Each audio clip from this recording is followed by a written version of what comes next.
I tried Baldur's Gate 3 for over 140 hours. I've never played Dungeons & Dragons tabletop games or done any turn-based combat. The learning curve was steep, but if you stick around to the end of this review, I'll show you my ultimate build. Baldur's Gate 3 is the most immersive role-playing game that I have ever played, and it all starts with great storytelling. With 190,000 lines of dialogue, the story twists and turns, and you better hold on to your hat, because who knows the direction you're going in. There will be spoilers ahead, so be warned. There are so many choices to make, and even the smallest choice can have a ripple effect throughout your entire experience. The ethical dilemmas the game makes you choose between have real repercussions on how the world and the story unfolds around you. Your actions actually have consequences. This makes Baldur's Gate 3 the ultimate choose-your-own-adventure role-playing game experience, and if you make the wrong decision, you may end up dead and have to try again. The exploration of Baldur's Gate 3 was so much fun because around every corner waited a new adventure, a new enemy, or possibly a friend. Leave no stone unturned was my philosophy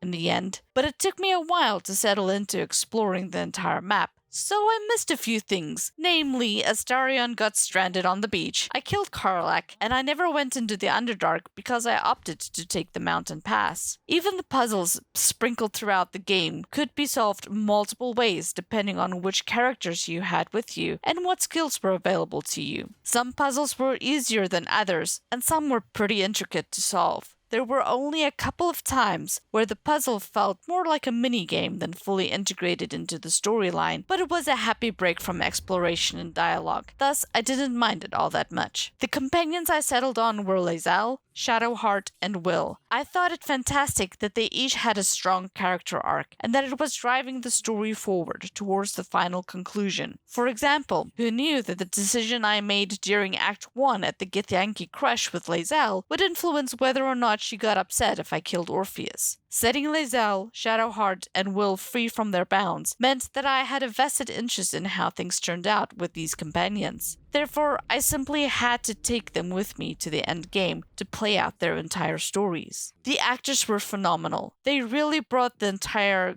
game to life. This was my first game where the only text I had to read was my personal character responses. Everything else was voice acted. At first, I found it annoying that my character wasn't vocalizing my decisions, but then I realized that would probably have made the game less immersive, because in my head now, my character took on a voice of its own and a background, making her unique to me. If they had given my character a voice, it would have felt like it was the character making the decisions, not me. In the end, I think the decision to not give the main character a voice was the right one. It felt like it took forever to get to Baldur's Gate, the city, and then when I got there, wow, was there still a ton of content to go through. One does not simply stroll into Baldur's Gate. Oh no, you make an entrance of one kind or another, whether that is by getting locked up or breaking in. The choice is yours. There were a couple of memorable moments for me.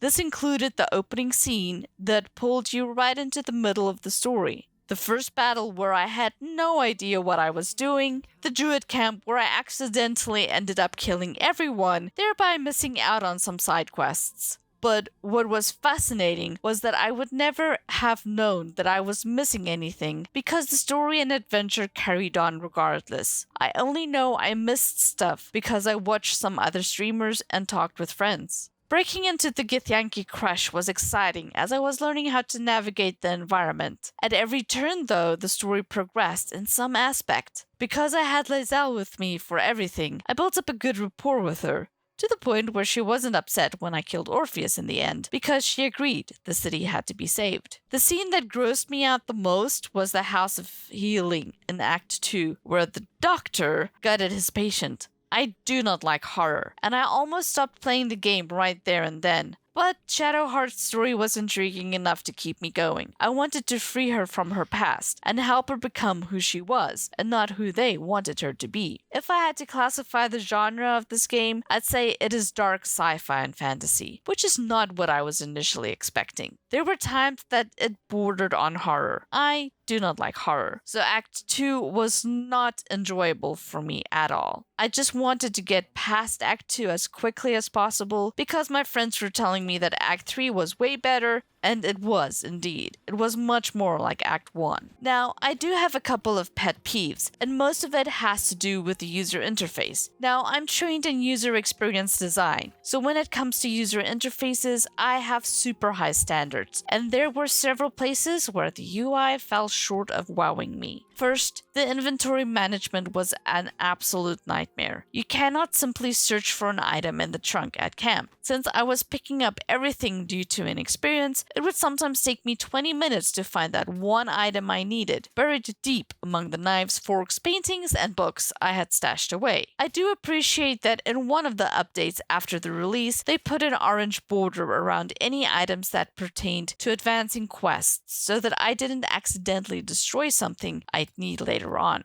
Not having a way to organize my inventory in a meaningful and efficient manner made it a horrible experience. Along those same lines came bartering. I was probably an exception because I didn't simply want to trade everything. I wanted to be specific about what items I wanted to barter. You have to literally click and drag each and every individual item into the barter window, which was so time consuming. It would have been easier if you could select multiple items and drag and drop them at once. I felt like half my time was spent on inventory management and selling junk. PC navigation was clumsy compared to console setup. The console navigation is much easier because you can directly control the character's movement with the joystick, but in the PC, you have to point and click the direction you want to move in. I think it would have made more sense to make the WASD keys your standard character moving and control camera angle with the mouse on the PC. There were several times I wanted to look up, but could never figure out the controls for that. If anyone knows how to look up, please drop me a comment below and tell me. Searching the area and picking up items is 100 times easier on the console than on the PC.